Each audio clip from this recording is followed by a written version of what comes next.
welcome to everyone to What Does Vulture Capitalism Mean for Organised Labour with the amazing Grace Blakely. My name's Sarah Woolley. I'm the General Secretary of the Bakers Food and Allied Workers Union and the current President of the General Federation of Trade Unions. This is now the 5th session in the JFTU Educational Trust Strategy Series. That's a lot of S's for this time on an evening. We hope that you will sign up to the other fantastic sessions in the series that is free to everyone. And tonight follows on from our last session, Strategic Capacity with Marshall Gans, that was fantastic too. And that's available with all the other sessions in this series on our YouTube channel. So if you have missed any, please do go rewatch them. This series is around strategy. It's not just a word, it's about how we all within the trade union and wider labour movement build the power and capacity to improve workers' lives. The employers have the strategy, the managers have strategy, and it is vital that as a united labour movement we build our own. And this series includes discussions from leading thinkers on reviving the trade union movement, how we build union strategy, the role of women and feminist approaches to our unions, strategies for developing activists, and the capacity to win campaigns, both big ones and small ones too. The call tonight is a webinar, which means you can see us and you can hear us, but you can't see each other. Feel free to use the chat throughout the call. Let us know where you're coming from. But if I can ask, if you've got questions for Grace, please use the Q&A button so that they don't get lost in the chat. It's at the bottom of the screen. We'll give Grace a maximum of 30 minutes for her presentation before opening up your questions. And we want to remind you all throughout this call, we will be following the JFTU Educational Trust Behaviour Statement, and the link will be in the chat in just a second. So if you do have any concerns, please read and follow that policy. So I am delighted to introduce Grace Blakely, who is a staff writer at Tribune magazine and author of several books, including Vulture Capitalism, Corporate Crimes, Backdoor Bailouts and the Death of Freedom, as well as The Corona Crash, How the Pandemic Will Change Capitalism, and Stolen, How to Save the World from Financialization. She's a former economics commentator for the New Statesman and a former research fellow at the Institute of Public Policy Research. You may have seen her on the television because she frequently appears in the UK and international media, including appearances on BBC Question Time, ITV's Good Morning Britain, Talk TV's Piers Morgan Uncensored, and MTV News. I don't know how you do it all. I don't even know how you deal with them all. But it is my absolute pleasure to introduce Grace Blakely. Thank you so much, Sarah. And as Sarah already knows, I am a proud member of the Bakers Union, despite not being a baker. I have a solidarity membership because I think you guys do such amazing work.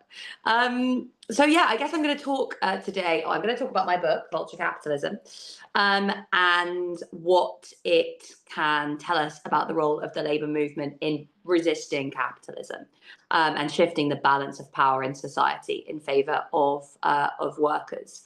So the argument in my book is basically that capitalism is not a free market system. Lots of people have kind of come to believe that capitalism is this nice, democratic, decentralized free market system where the market kind of determines who gets what. We have these neutral, objective forces of supply and demand. And then on the other side of the equation, we have states, governments who exist to kind of regulate that market and are separate from those markets. And those states are generally thought of as kind of democratic and accountable to ordinary people. And the argument that I make in my book is that the alleged divide between states and markets is not reflected in reality. So in actually existing capitalist societies, we don't see this divide between free markets on the one hand and governments on the other hand. We see pervasive fusion of public and private power in service of the interests of those at the top. Equally, we don't have free markets, both because markets are characterized by extensive government involvement. So think back to the pandemic, to the financial crisis, lots of interventions in favor of big business. And also because our societies, our economies today are kind of characterized by huge amounts of monopoly power. So there are a small number of extremely powerful large corporations that control, the rate of innovation, wages, large and very important factors in the world economy. And that's not something that you should really see in a kind of free market system, because a free market is supposed to look like lots of small distributed producers, all kind of buying and selling things in a market. That's not the kind of economy we have. We have one characterized by what Marx called centralization and concentration. That's a large amount of power in a very small number of hands.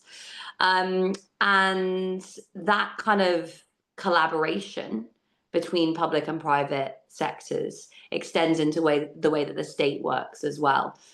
So, governments are not these kind of neutral policy-making institutions. They don't even kind of really reflect the interests of most people. Instead, what happens within the state reflects the balance of power within society. And this is a kind of standard Marxian argument, the idea that the capitalist state isn't this neutral entity. It's something that kind of generally acts in favor of capital.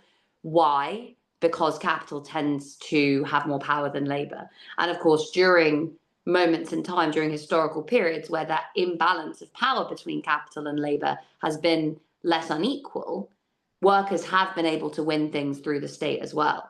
So changing what goes on within the state requires us to shift the balance of power within society as a whole. Now, this argument kind of cuts through traditional left-right debates about policy, right? Because when you have this idea of free markets and states, and overlain by our views of socialism and capitalism, which are kind of informed by that like Cold War context, then you get these arguments that the right basically says, oh, we want to shrink the state, cut taxes, cut regulation, etc. And the left often comes in and says, no, that's bad, that's austerity, we need to, increase investment and expand the size of the state. But when you actually dig down into it, what these two groups are arguing about is not the size of the state precisely. Because if you look back over the last kind of 50 years since the 1980s, since the neoliberal movement came to power in various different countries, including our own, they said we want to shrink the state and create space for the market, the free market. But they didn't shrink the state. State power expanded in lots of areas of life, not least obviously including the way in which it was used to crush the labor movement. But also, we didn't get deregulation so much as we got re-regulation, regulation of sectors like finance, for example. It was changed. It wasn't reduced. It was just the specific type of regulation that you got. Banks were able to make money out of it. They were able to use that process to actually benefit themselves. And obviously that was part of what led up to the financial crisis of 2008.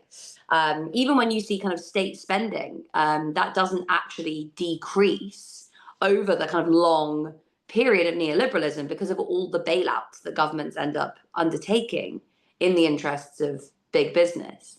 So we kind of get stuck in a bit of a cul-de-sac when we have this debate between left and right as a debate between, markets and states, or more state or less state. And that's something we've kind of fallen into the UK, particularly since austerity, because rightly campaigners were campaigning against austerity, but they weren't campaigning because, like nasty right-wing governments were coming for our lovely protective state. They were specifically campaigning about the fact that the Conservative Party was cutting entitlements for working people and distributing favors to big business and finance in such a way as to, again, shift the balance of power in favor of capital once again. If we think about the reasons for austerity, we were told we can't afford to spend any more money, but that, was never true. Like if you look back to the period after the Second World War, for example, government debt was much higher and we literally built the welfare state and 1 million homes. The issue wasn't that the government had run out of money, which isn't really a thing that could happen in a country like the UK, barring some complete catastrophe.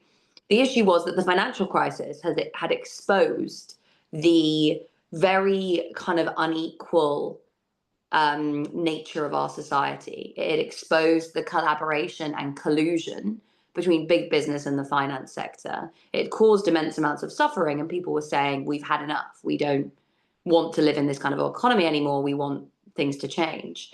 Austerity was introduced as a way to fight back against those narratives. It was like, you can't have the changes you want because we don't have enough money. And also, we're going to make it harder for workers to strike. We're going to make them more scared to lose their jobs because unemployment's going to be higher and public services are going to be eroded. We're going to make people feel generally more insecure so that it's harder for them to organize. We're going to create the birth of the gig economy, which is notoriously difficult to organize. So again, austerity wasn't really about the size of the state so much as it was about shifting the balance of power within society. And these things are all really important to understand. They're not just kind of theoretical debates, because if you're a unionist, you are like the key factor in shaping that balance of power.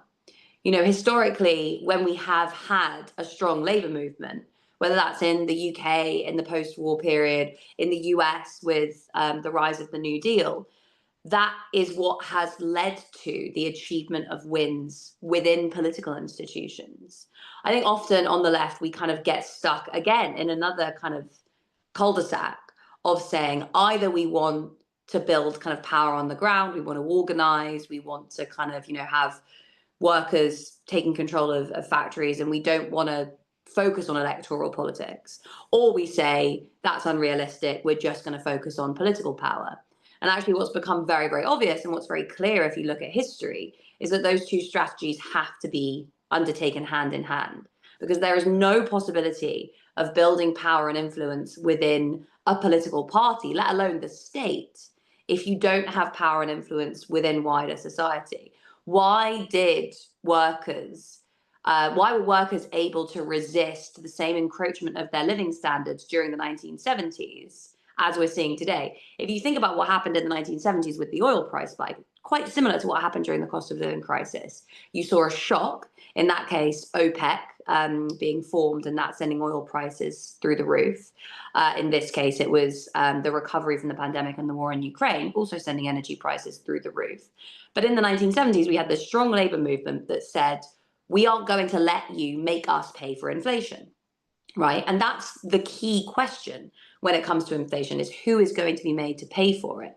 The standard, capitalist approach to dealing with inflation, the standard political approach to dealing with inflation in our societies is to say workers have to pay for inflation.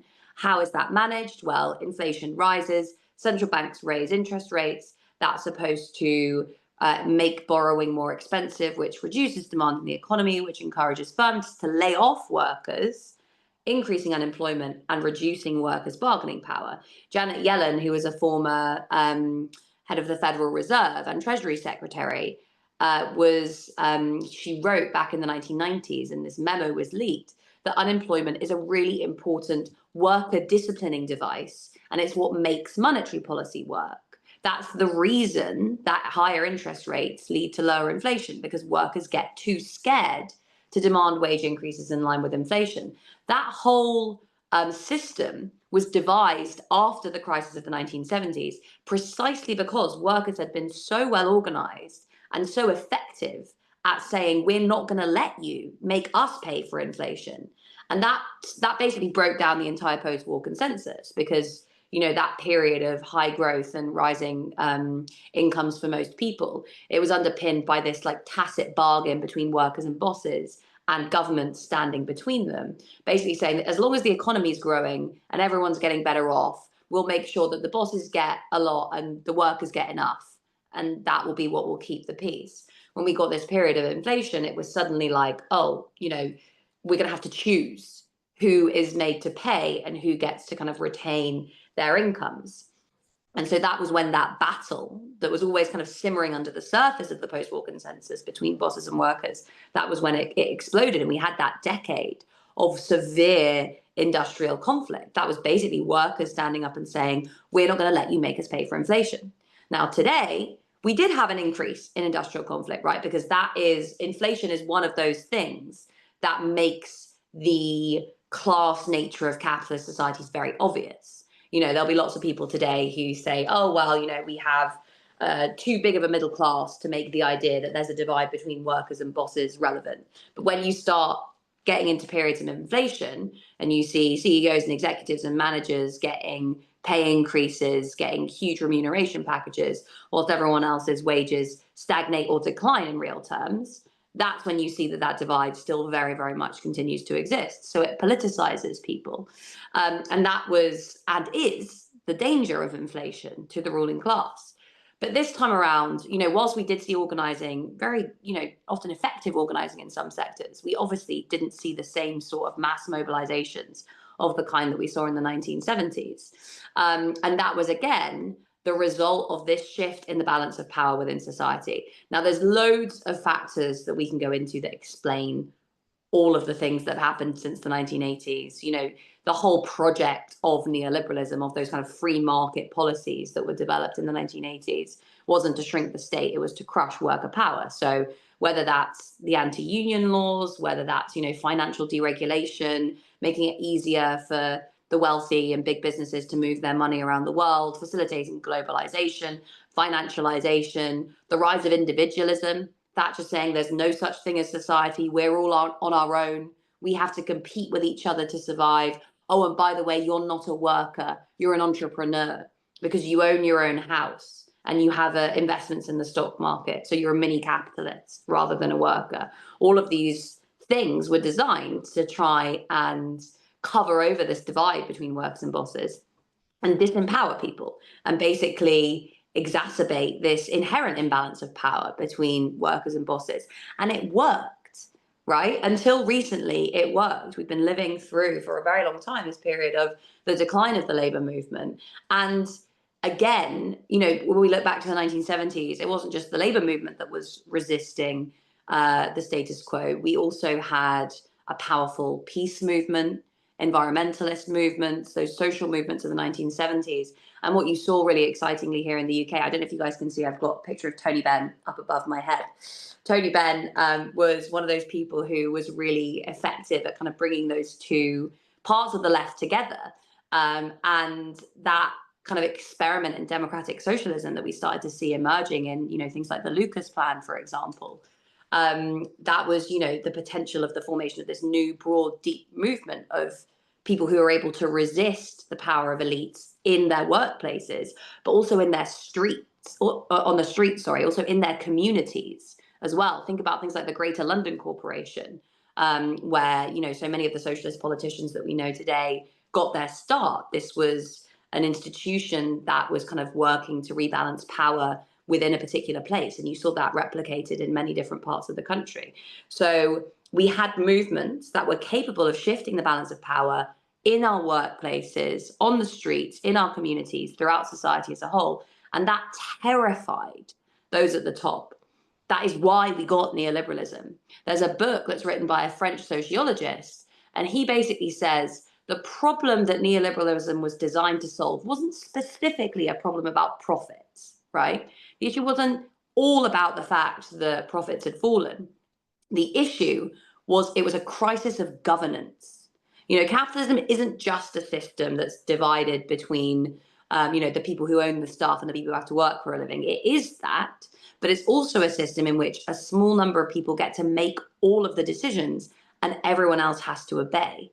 What we started seeing in the 70s was people refusing to obey. Workers saying, we want a voice in how our organizations are run. Student movements saying, we're not having any of this, government policy. Peace movement saying the same thing. A crisis of disobedience, a crisis of legitimacy. When people started to see through what was going on and how the kind of vested interests that govern our society were controlling everything, they started saying no. And that was what neoliberalism was designed to crush. It was designed to discipline people from the top down, which is really ironic when you consider the fact that this is an ideology that was sold to us in the name of freedom.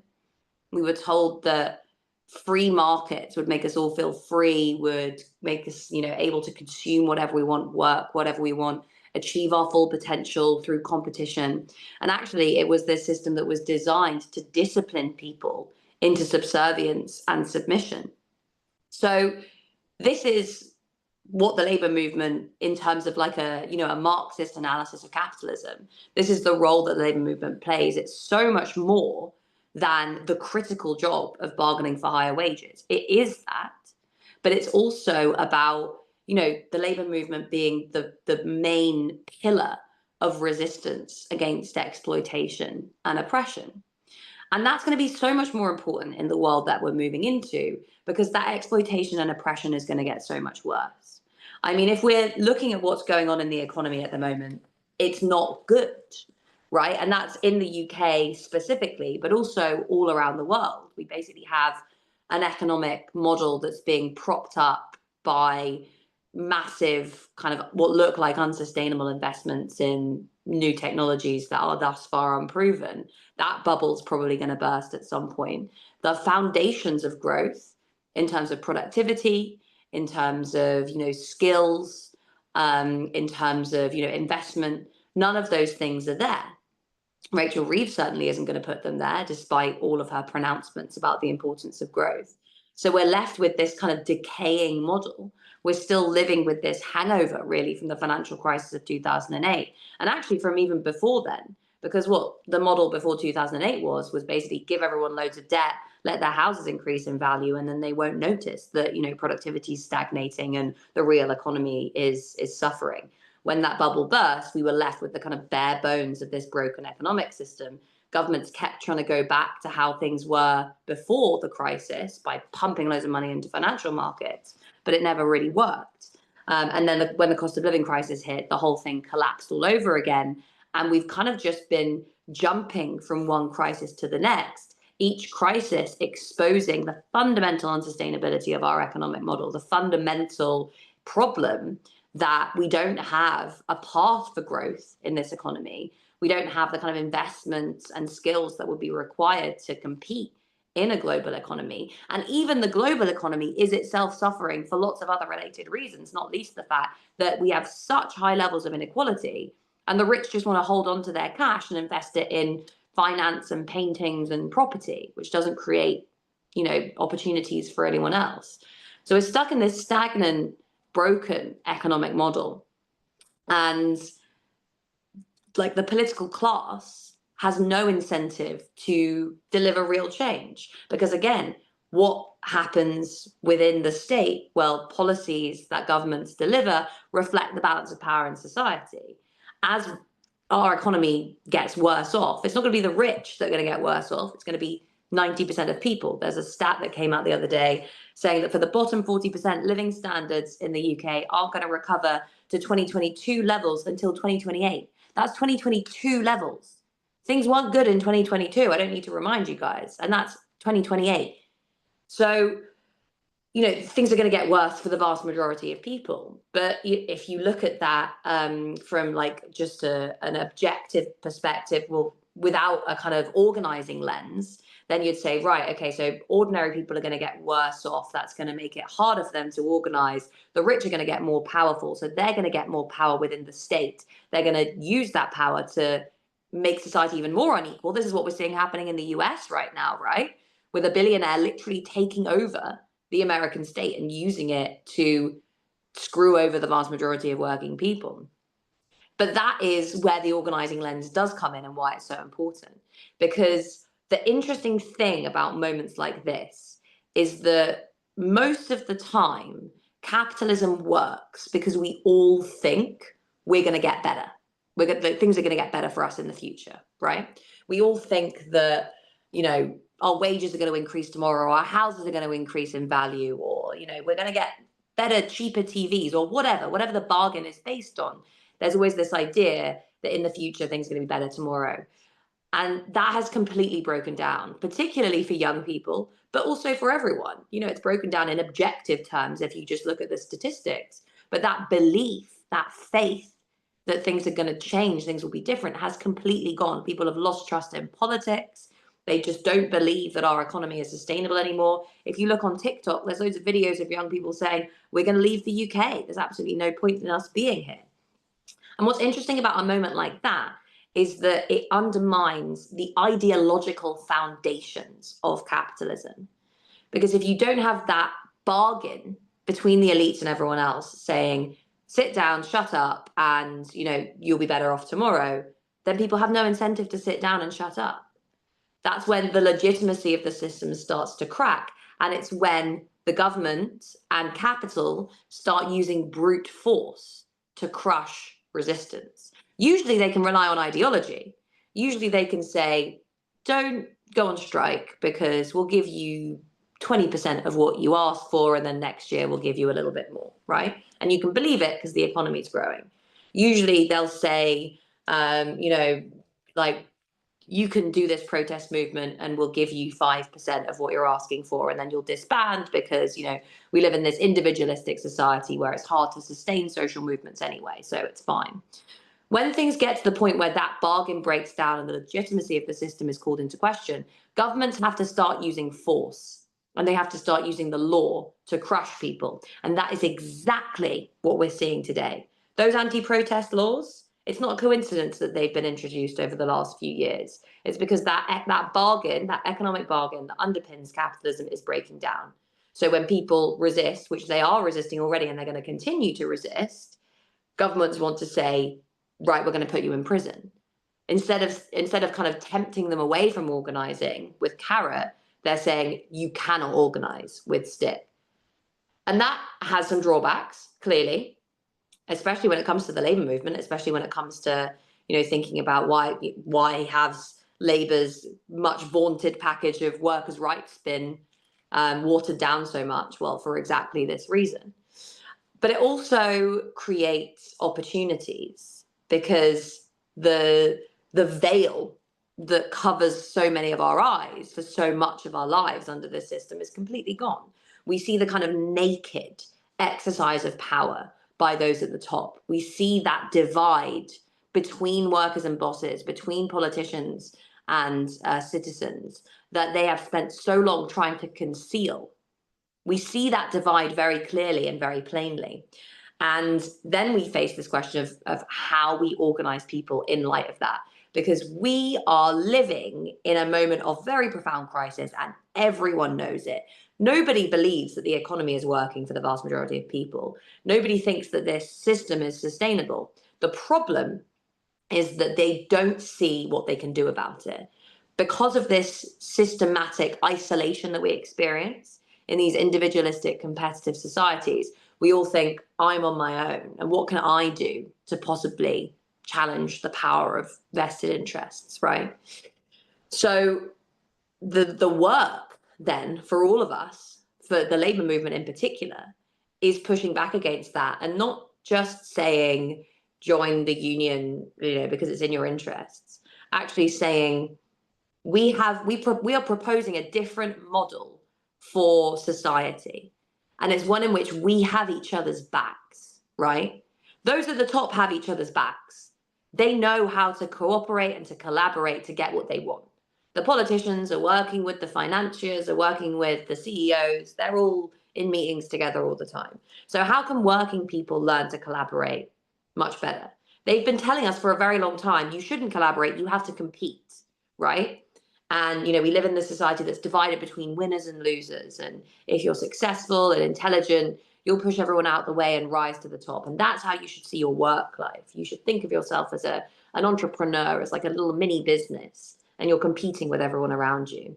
So the job of the labor movement to come in and say, no, we are one.